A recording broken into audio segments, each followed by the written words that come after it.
Miércoles nos encontramos para hablar de un tema importante en la agenda pública y hoy tenemos que hablar del arranque del caso García Luna.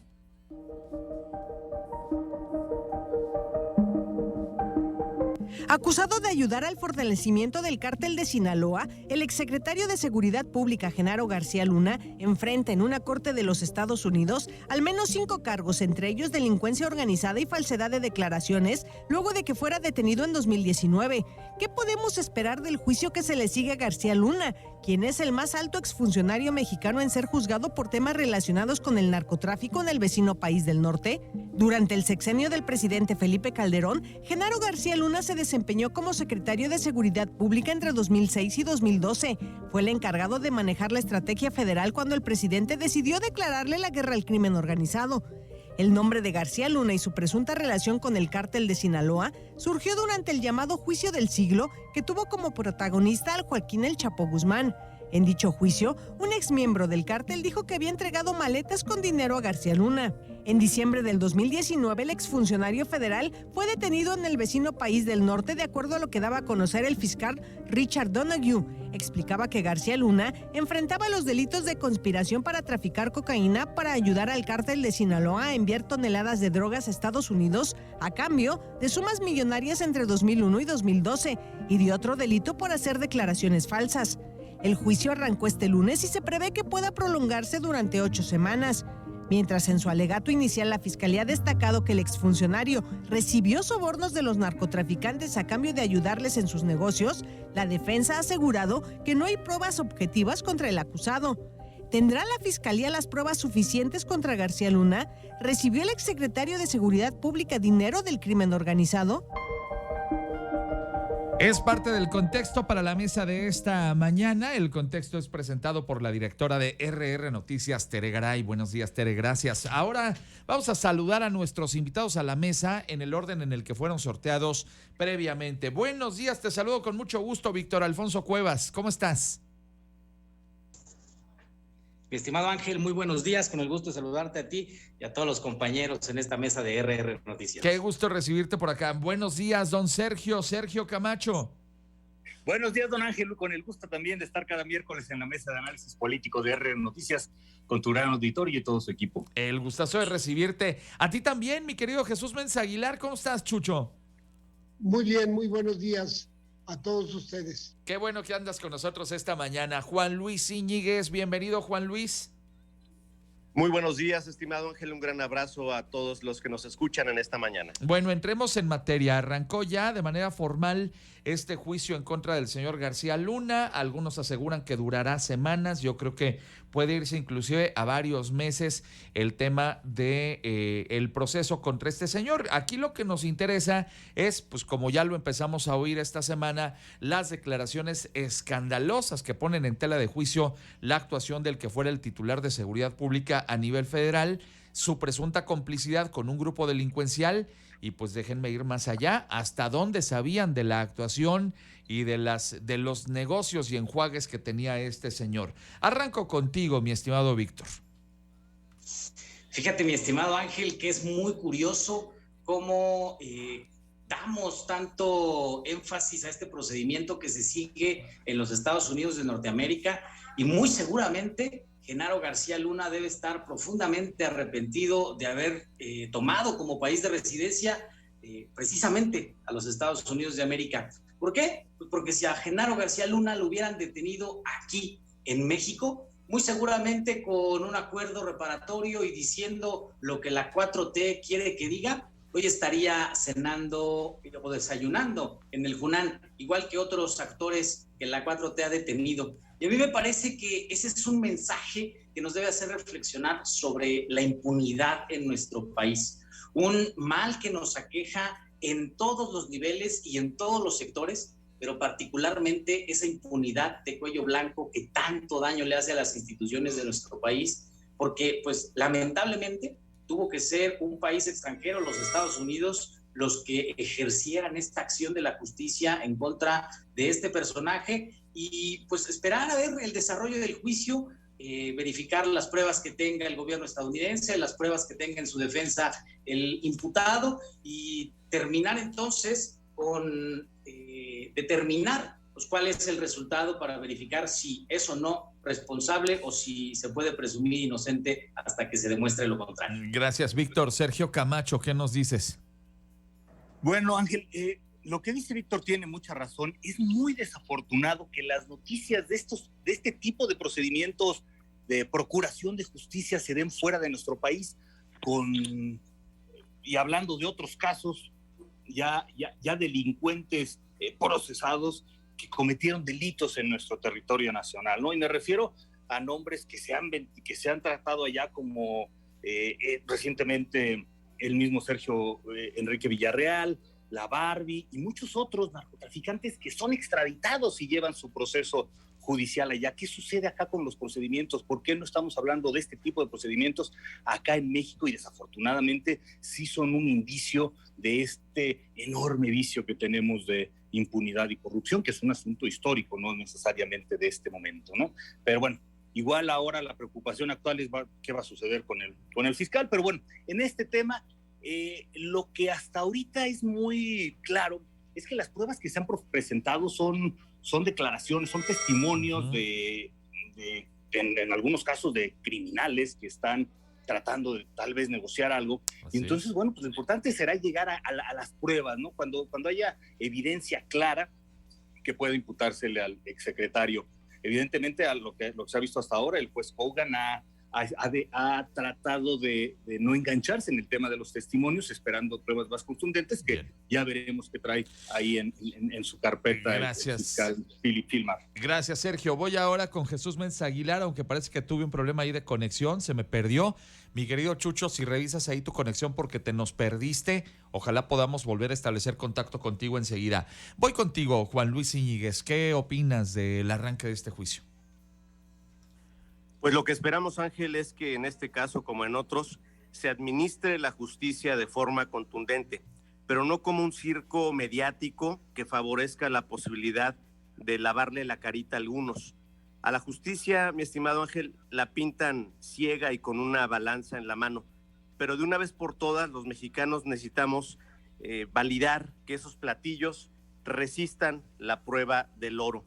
Lo simplista, en mi caso, absurdo y hasta tramposo, sería pretender deslindar a un alto funcionario de primer nivel en 2 sexenios panistas de la válida sospecha del contubernio.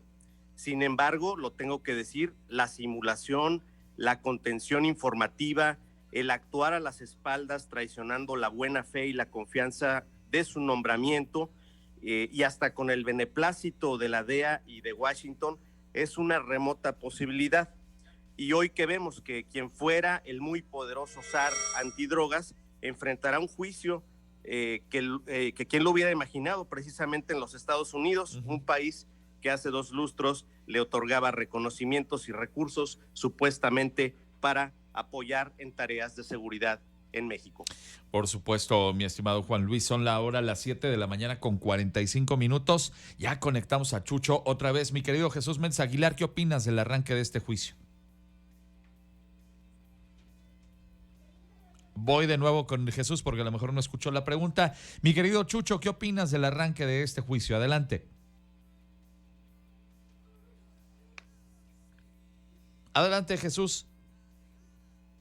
Se me perdió. ¿Tiene prendido su micro? Si nos prendes tu micro, por favor, Chucho. Sí. Adelante contigo, tu primer comentario. Está batallando con la conexión. Vamos a la siguiente cápsula de contexto con nuestra directora de RR Noticias, Tere Garay.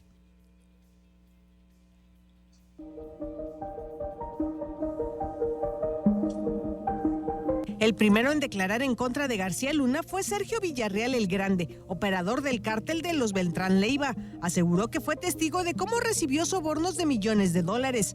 Apenas unos días antes de que arrancara el juicio, el presidente Andrés Manuel López Obrador lo calificaba como un pago por evento. Este martes, el presidente López Obrador anunció que dará un informe diario sobre el juicio con la intención de que se conozca cómo se lleva a cabo.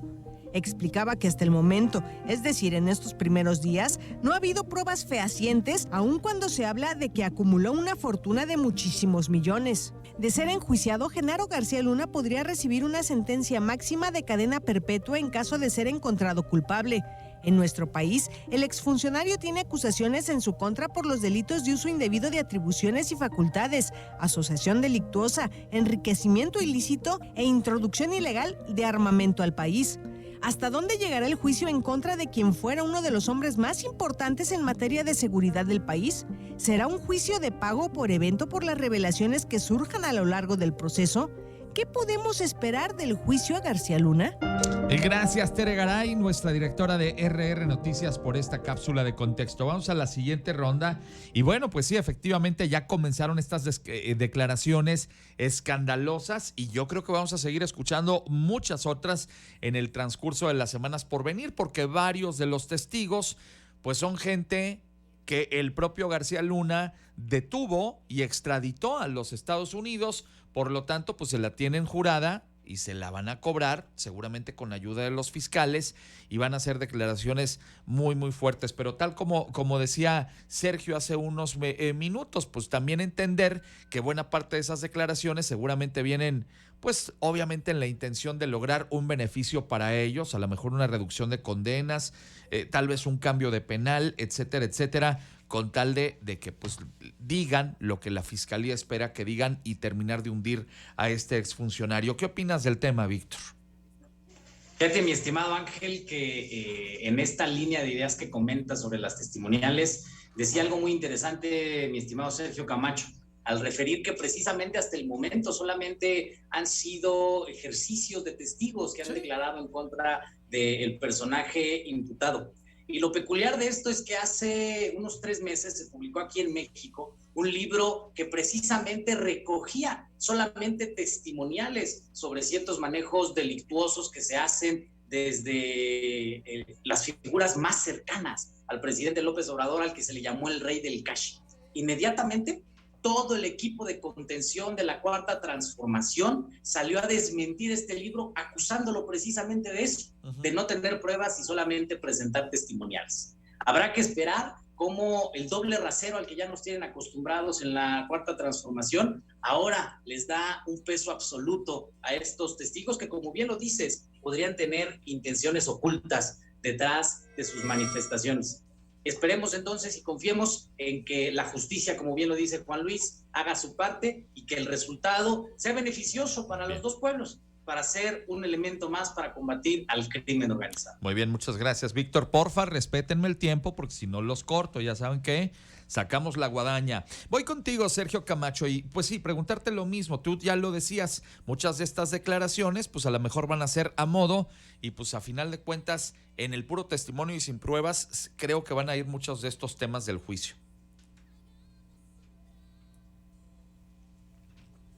Adelante, mi estimado Sergio. Así es, Ángel. Y es que es ahí donde hay que encontrar, o donde me imagino que la Fiscalía está trabajando en encontrar esas supuestas pruebas, ¿no? Porque, bueno, hasta el momento, a partir de testimoniales, bueno, pues los delitos pueden considerarse como supuestos. Y también un tema muy importante que se ha usado para generar nota, ¿no? Porque desafortunadamente vivimos en un circo mediático donde la verdad muchas veces queda oculta o detrás de las intenciones de generar favor o daño en cualquiera de los casos. Y por ejemplo ahorita, ¿no? que se ha estado mencionando la investigación que también está realizando el Departamento de Estado en Estados Unidos en cuanto a la fortuna o la supuesta fortuna de García Luna, ¿no? Bueno, ¿dónde están las pruebas al respecto y cómo va a ser la Procuración de Justicia que deberá ser muy clara? Y vamos, también hay reportes y hay historia en el caso de Estados Unidos de no necesariamente hacer lo justo o lo correcto.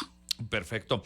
Muy bien, gracias, Sergio. Ahora sí retomo con Jesús Méndez Aguilar. Mi querido Chucho, te nos andabas perdiendo, la tecnología se anda poniendo loca el día de hoy. Sí, señor. Fíjate que justo la Fiscalía de los Estados Unidos está empeñada justamente en que haya justicia en este tenor. ¿Por qué digo justicia? Porque simple y sencillamente la elección del jurado, que dentro de 400 personas eligen a 18 más 6 suplentes. Entonces esto quiere decir de alguna manera que es un jurado imparcial, convocado por ciudadanos, entre ciudadanos, y que va a ser un proceso largo. No va a ser un proceso fácil, toda vez que hay supuestos de uno y de otro lado. De ahí entonces va a ser muy farragosa esta situación de las declaraciones a nivel de los Estados Unidos. Muy bien, muchas gracias, Jesús. Juan Luis Íñiguez, ¿qué nos dices? Pues confirmar, Ángel, la decepción en extremo que un personaje formado en la más alta escuela internacional como García Luna, en materia de inteligencia y estrategia, con una carrera meteórica en la función pública, pues no cumpliera con la misión de combatir al crimen organizado y que hoy está enfrentando acusaciones en su contra por tráfico de cocaína, por pertenecer supuestamente a una organización criminal y por haber mentido en una declaración migratoria. Como lo dicen mis compañeros, habrá que estar muy atentos. Su defensa acusa persecución y declinó la posibilidad de una negociación. Por eso, precisamente, se está desarrollando un juicio que puede terminar en una condena de entre los 10 años hasta la cadena perpetua. Aquí lo que me parece importante empezar a deslindar es, pues obviamente, la espera, cómo se frota las manos el presidente López Obrador para que haya una implicación del nombre de Felipe Calderón. ¿Para qué pretende el presidente que se dé esta situación? ¿Para volver al pasado o para justificar el presente? Bien, muchas gracias, Juan Luis. Bueno, vamos a el siguiente punto de la conversación. Decíamos, mucho de esto va a estar basado en testimonios, pero pues es poco probable que vayamos a ver pruebas de estas acusaciones, como le decía el Grande, en el sentido de que García Luna recibía hasta $1.500.000 mensuales por parte del cártel del Chapo Guzmán. Pues hasta el día de hoy yo no veo que los líderes delincuenciales entreguen recibos por pues este tipo de acciones. Pues todo es de palabra y probablemente hasta en cash o por medio de transferencias. Sin embargo, ahí es donde está, creo yo, otro de los puntos donde la Fiscalía se va a centrar. Si bien probablemente no haya evidencias físicas de estas transacciones entre delincuentes y el extitular de la Secretaría de Seguridad Pública, lo que sí es un hecho incontrovertible fue el enriquecimiento inexplicable que vivió en pues prácticamente una década, y por el otro lado el crecimiento descomunal del cártel del Chapo Guzmán. En 2000 tenía presencia en apenas 4 estados del país. Para 2010 2011, durante el sexenio de Calderón, abarcaba prácticamente el 80% del territorio nacional. Esas sí son pruebas y datos fehacientes, datos contundentes, Víctor. Fíjate, mi estimado Ángel, que en esta parte que comentas, pues ya hemos visto que los criminales sí tienen pruebas de las transferencias de cash que se hacen para sus fines poco éticos y delincuenciales. Y ahí están los videos de los hermanos del presidente López Obrador recibiendo sendos sobres amarillos, o a su secretario particular buscando ligas para armar los fajos de billetes. Entonces, yo creo que sí podríamos tener esas sorpresas, porque al final del día, entre criminales no hay ética y no hay moral, y por ahí nos podríamos sorprender, igual que al presidente, que haya videos de García Luna recibiendo estas cantidades de dinero en efectivo, con la intención de no dejar rastro, pero pues me parece que la historia nos ha demostrado que siempre hay forma. Y la pregunta del millón en esta parte que comentaba Juan Luis es si García Luna le escribe una carta al presidente López Obrador pidiendo que lo devuelvan a México. El presidente López Obrador va a instruir a la Secretaría de Relaciones Exteriores a que lo ayuden para que no sufra las torturas en aquel país. Ahí queda, para que Chucho Méndez nos diga. Muy bien, porque el Chapo descubrió cómo funcionan las cárceles. Bueno, Sergio Camacho, voy contigo. Sí, Ángel.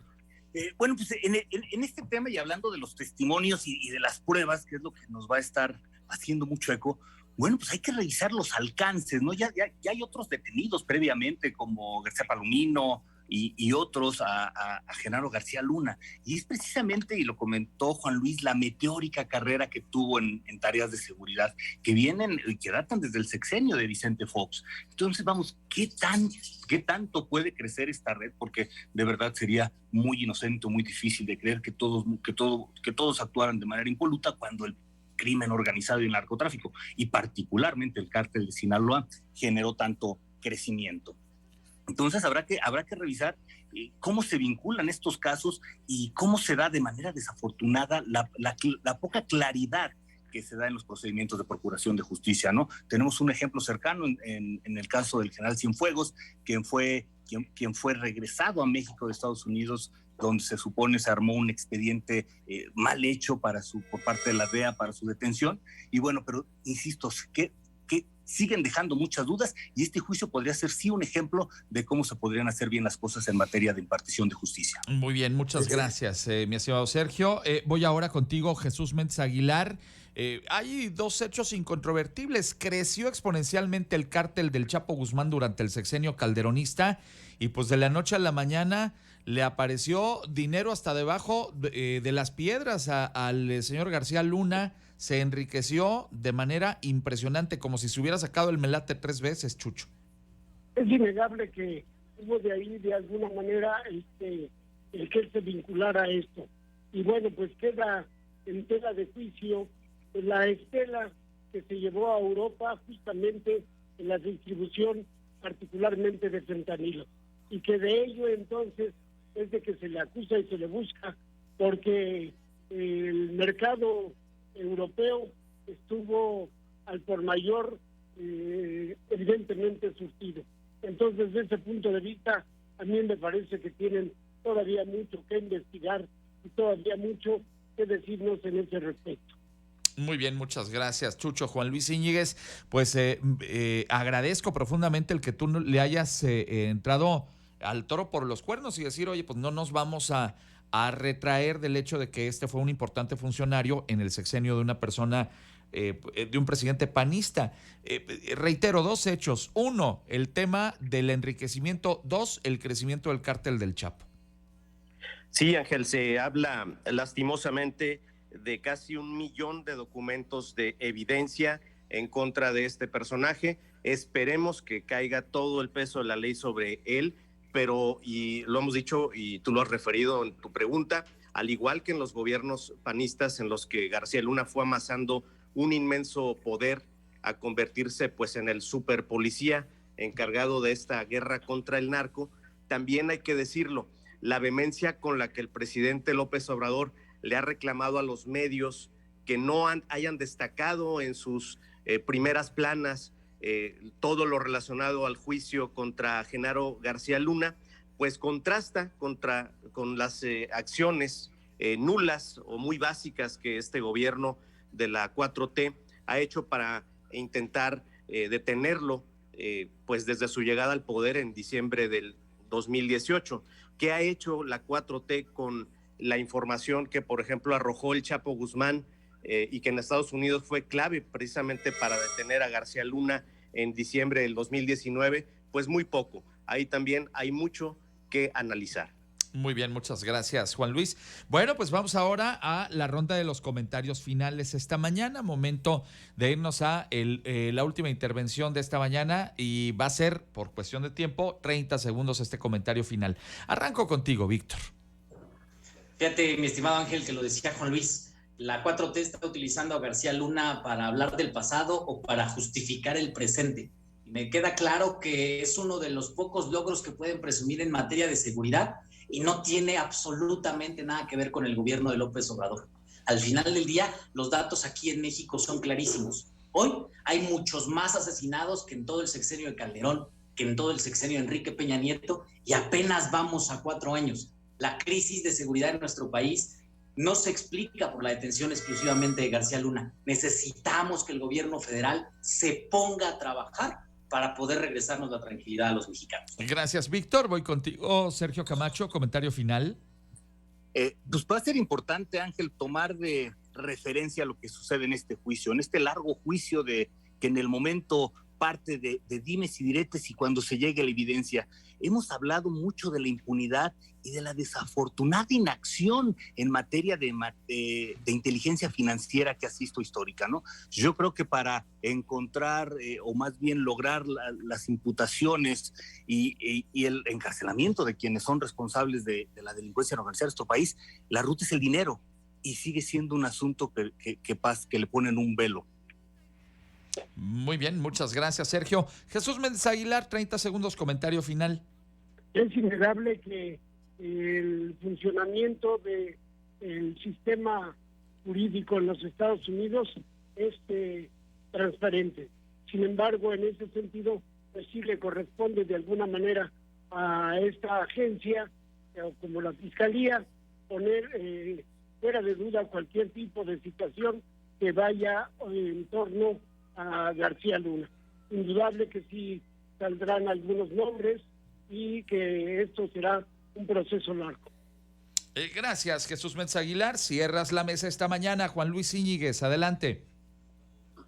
Pues esperando ansiosamente que con la información que vaya fluyendo en este juicio del villano favorito del López Obradorismo, pues ahora sí tomen la decisión de exhibir cómo el crimen organizado ha tenido un vínculo histórico de colusión con las autoridades para poder operar. Esperamos que en estos 2 años verdaderamente se decidan en la 4T a combatir a la impunidad. Bien, muchas gracias, Juan Luis. Pues los despido, les agradezco mucho la oportunidad de platicar con ustedes esta mañana. Les deseo un estupendo miércoles. Te deseo un estupendo mitad de semana, Víctor Alfonso Cuevas.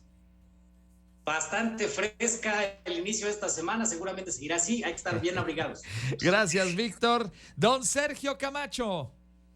Don Ángel, te mando un abrazote a ti, al equipo de RR Noticias, a mis compañeros de mesa, a todo el auditorio y nos vemos el próximo miércoles. Mi querido Jesús Méndez Aguilar, gracias. Hasta la próxima y esperemos que nuestros compañeros no se entuman. Ojalá que no. Chido hermano, Juan Luis Íñiguez, bueno, descalabro este fin de semana, pero ahí andamos. Mi estimado Ángel, un resbalón no es caída, vamos con todo. Un gran abrazo a todo el equipo de RR Noticias. A los 4, gracias por estar con nosotros esta mañana. Nos encontramos el miércoles que entra. La mesa de análisis político se queda en rrnoticias.mx. Hagamos una pausa. Son las 8:03. Regreso enseguida contigo.